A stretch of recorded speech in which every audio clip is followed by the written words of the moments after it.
and welcome to the Giraffe Social Media Podcast. It's what social media managers are talking about. I'm Katie, and today I'm joined by Chloe and Ellie. Coming up on this week's episode, we'll be sharing our favourite Pride campaigns from this year, plus we'll be discussing our content ideas for our favourite social media holidays in July.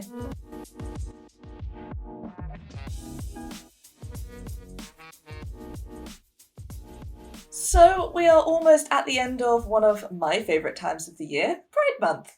Now, Pride Month is more than just rainbows and parties. It's a time for the LGBTQ plus community and allies to celebrate the progress that's been made for LGBTQ rights since the beginning of the liberation movement that starts in the 70s.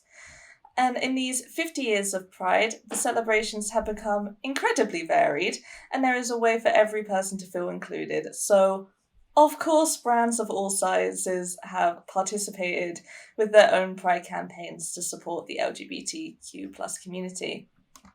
So this week, we thought it would be great to talk about the Pride campaigns that we have loved this year. Ellie, do you want to kick us off? Yeah, my first one that I feel like most people would have seen, just because they're a massive brand, is Lego. It's kind of like a spin on. I don't know whether people will know this, but the Lego movie, I'm pretty sure the soundtrack to the Lego movie was Everything is Awesome. So Yep.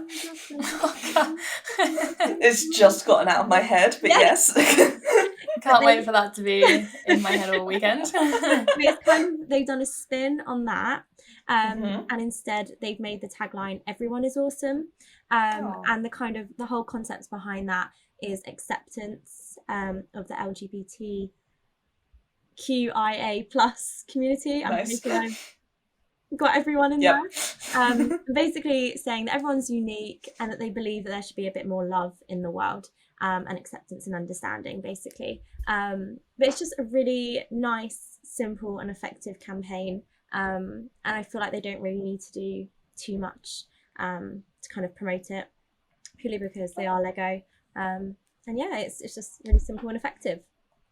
I love that so much. And I love it when I'd say a family friendly brands, but especially ones that, Lego, sorry, Phil, our managing director, but Lego is predominantly for children. And it is quite nice seeing brands that do have those connections to the younger generations, jumping into Pride and sharing those lovely messages that everyone is awesome. Exactly. And obviously they've made a buildable model, which is obviously rainbow coloured, so the whole family can join in, and it's just a really great message. Yeah, I love that. I think that kind of messaging is awesome when brands do that, and especially, you're right, Ellie, for brands that are kind of a little bit more focused to the younger generations, because it's not so kind of, as some people might see, forcing it down their throats or whatever, those arguments that can be made, because everyone is awesome. So well done, Lego. That's a really nice one. The kind of Pride campaigns that I really enjoy the most are the ones that kind of move away from virtue signaling. I think a lot of brands are kind of accused of rainbow washing during this period of time. And so the companies that kind of run these campaigns to create a better space for the community, or partner with organizations who strive to do so, are my favorite types. I just think they kind of have a bit more impact behind them. So starting with a more well-known brand over here in the UK, Absolut Vodka launched their campaign, which is called Out and Open.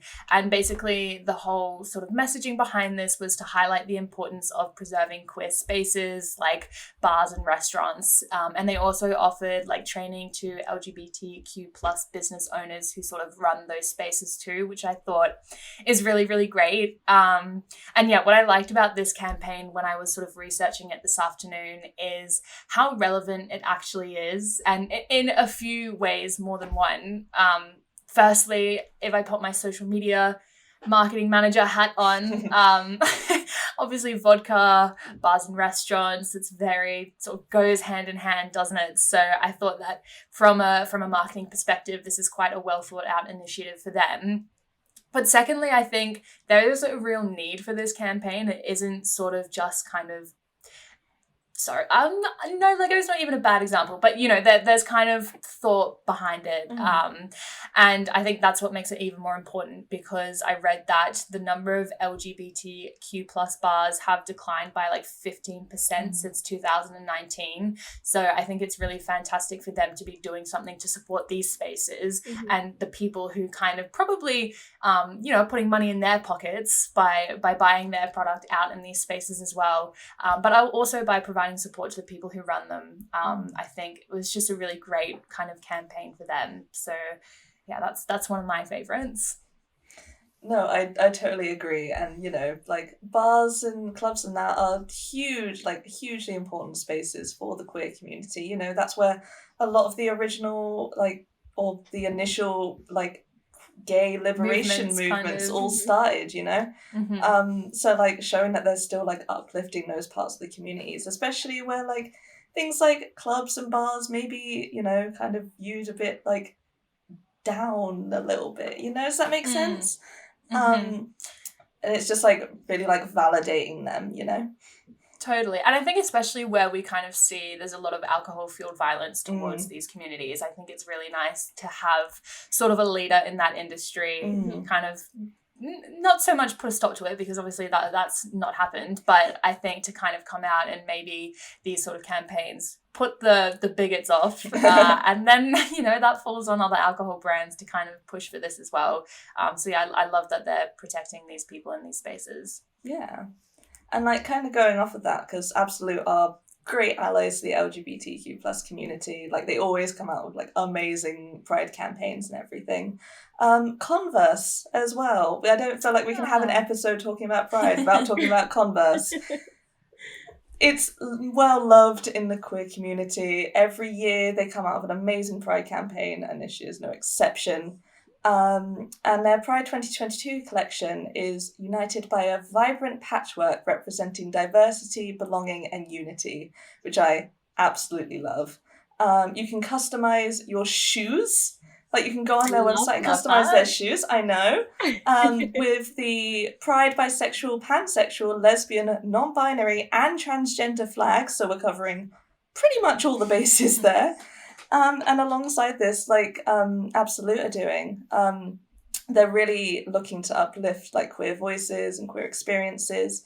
So they're hosting more than 50 creatives from the brand's LGBTQ plus community around the world to contribute their creativity and stories to this year's Pride campaign. So all the designs have been made by queer artists and they've been contributed by queer people, which is just amazing. And then that's so great. I know. And then the final like cherry on top of this beautiful cake is that Converse doesn't stop their support at the end of Pride Month, and they continue their support through annual grants for transformative work of community partners to develop safe spaces for LGBTQ plus youth, and that's like their main focus on this. So it's just so multi-layered. You've got the shoes that look cool, you've got the customization, you've got the uplifting of voices, and then they carry on throughout the year, and I love that so much.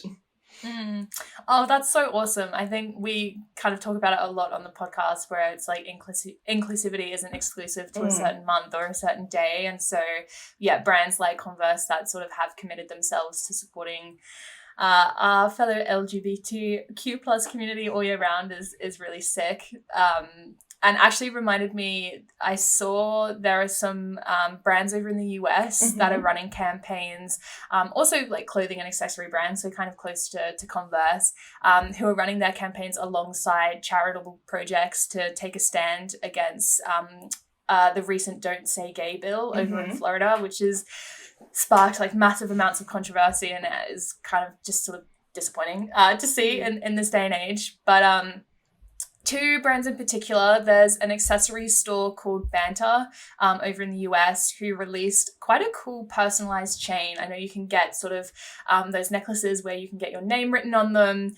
They released one that simply said "Say Gay," and it was quite cool, to be fair. Wow. And that was in collaboration with the It Gets Better project, where 100% of those sales for those necklaces went to their organization to kind of help rally against that bill in Florida.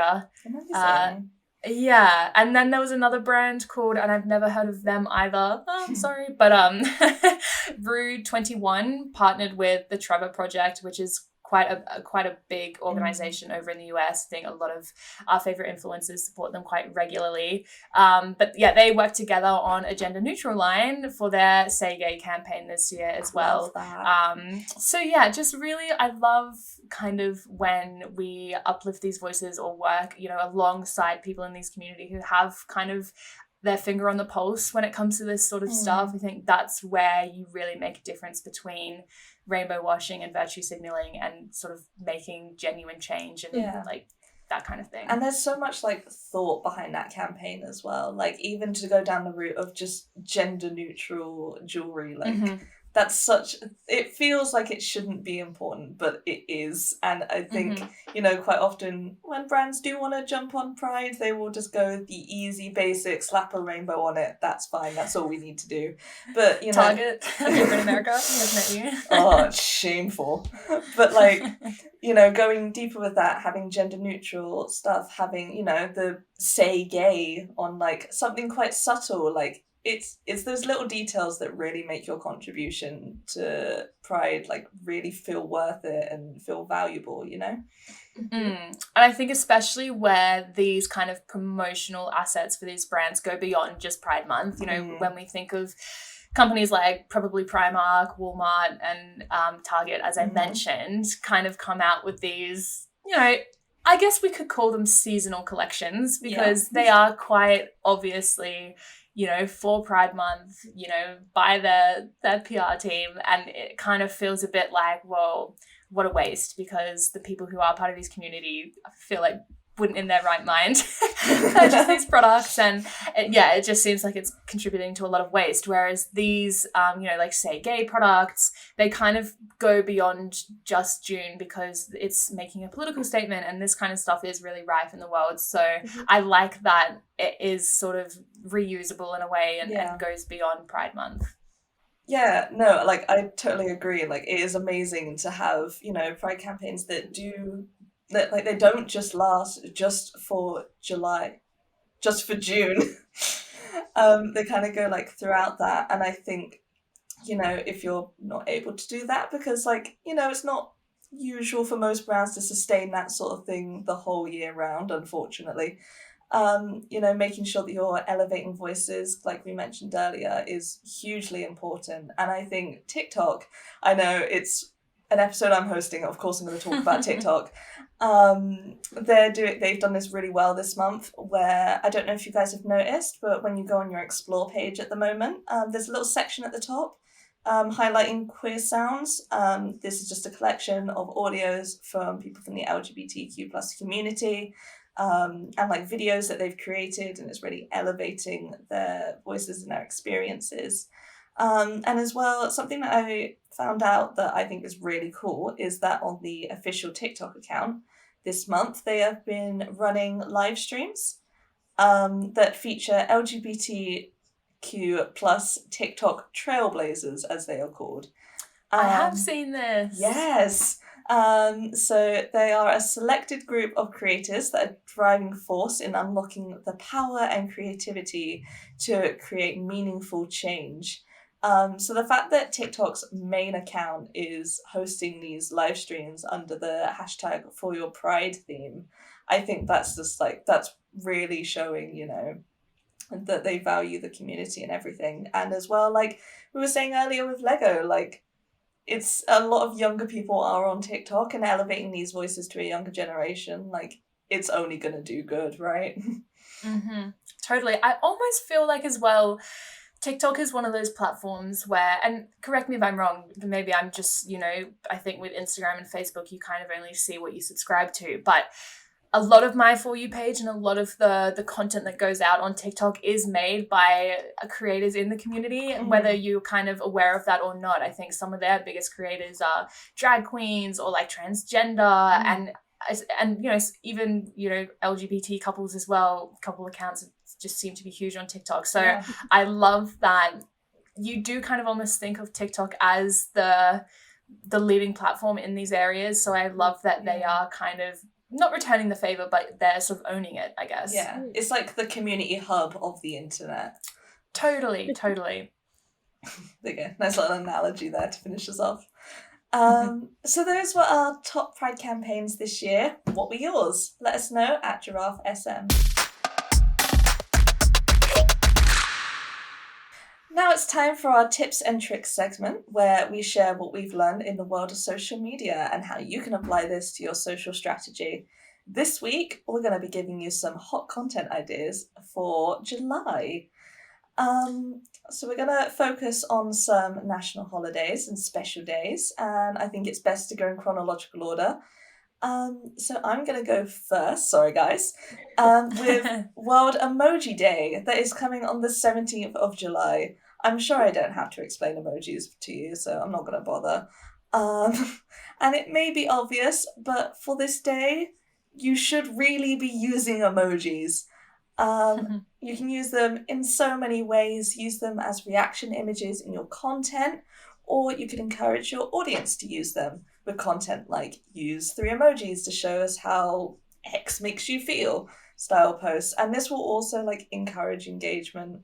And then obviously be using your emojis in your copy, but don't overload them, because if you've got people who are using sight reader software, that's just going to sound horrendous to them. So yeah, Emoji Day, the day to use as many emojis as you would like within reason. Do you know what? I think Emoji Day is a kind of a big standout in every social media manager's calendar. But Totally. boy, is it hard to come up with fresh ideas for Emoji Day. I've racked my brains over the past 2 weeks trying to pop things into people's schedules. And it's proved a challenge. But you know what? I'm pretty proud of what we're going to be doing on Giraffe's Instagram accounts. So on the 17th, head over to Giraffe SM on Instagram and give us a like, will you? So I'm next with Get to Know Your Customers Day on the 21st of July. Again, it's fairly self-explanatory. It's a day where you can learn more about your customers, which will also help your brand or your business kind of tailor your products or services to suit your customers more, and also tailor your marketing. So all round, it's a great day for content and businesses alike. So first of all, definitely utilize the hashtag Get to Know Your Customers Day. Again, self-explanatory. But yeah, make sure you're using that, and then you'll be more discoverable on different feeds, especially if people are searching that up. Another one I was thinking is you could post a giveaway. So not only are you getting to know your customers, but also giving back to them. So you can say, to enter this giveaway, tell us what's your favorite product from our range, or something along those lines. Yeah. Just something simple but effective, and also a way to drive engagement. Engagement is definitely key on a day like this. And also use of polls on Instagram stories. It's a really great way to just kind of throw a few Q&As out there and get some quick answers, which also makes it fun and engaging for your target audience. And also utilizing the question and answer feature on TikTok. Again, just to do some quick Q&As, bash them out. But it's simple and effective, which is exactly what we want. I think it's also a really good day for like sort of that community building and using and utilizing user-generated content. I think would be really cool for this day. Whether it's, Ellie, as you said, sort of a giveaway where people have to submit pictures of them using your product in an everyday life or your service, whatever. But also kind of, yeah, as you said, that sense of giving back and sharing your favorite customers' photos or things like that. I think it would be really cute. And if you're like a more information-based brand as well, like maybe you could, or like an education-based one, you could even throw out a question being like, what do you want to learn from us? Like, and then get some potential future content ideas, you know? Work smarter, not harder. Exactly. Well, to round off the month of July, on the 30th, we have International Day of Friendship, which I feel like could easily fly under the radar because there are a lot of sort of fun and quirky content days around next month. You know, we've got like Emoji Day. Pretty sure there's a cat and a dog day. So National French Friday. Totally. Burger Day as well. It's jam-packed. But I think that International Day of Friendship holds a lot of promotional value for like our small business owners and social media managers like you and I.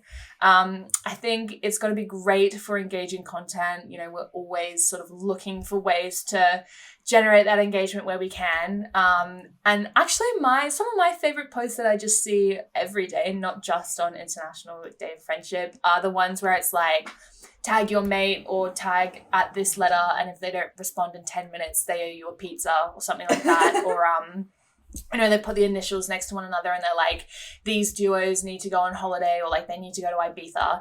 I love those. I always tag my friends. I am like a bloody moth to a flame for those types of content. So best believe I'll be using them if you won't. Similar to Ellie, I think you can also run a host of small giveaways or special offers for people who tag their besties. You could share your favorite memory with your best friend. You could do it on the posts I've just mentioned. And that's always kind of great for generating engagement, but also, you know, giving back and building that community. And last but not least, our favorite gift guides are a perfect example. I love gift guides. I'm always sort of pitching them to the team here at Giraffe. The minute it gets to November, Chloe's like, have you got your gift guides ready? Gift guides! Yeah. So they're great for blog content. If you have a blog, email marketing, gift guides are stellar for that. And of course, social media, I think that they're great for those as well. And anything that sort of leans into the theme of friendship. So like best buys for your friend, or I mean, that's all I've got at the top of my head, but you get the picture. And, you know, I really put a lot of effort into this because International Day of Friendship doesn't deserve to fly under the radar. And it's the perfect way to round off July in my books. I mean, one thing I just wanted to jump in and say really quickly is, of course, you could put like a funny spin on it, and all that came to mind throughout like what you're saying about is like Aldi and Lidl and all the supermarkets, how they always have this like ongoing thing of like, oh guys, are you coming to our party? Like, what are you gonna bring? And I feel like you could really utilize like different brands that are similar to your, like in your niche and that sort of thing, as like a funny spin. I love that. Totally. But not like Duolingo and Scrub Daddy, because I'm too traumatized from their TikTok collab.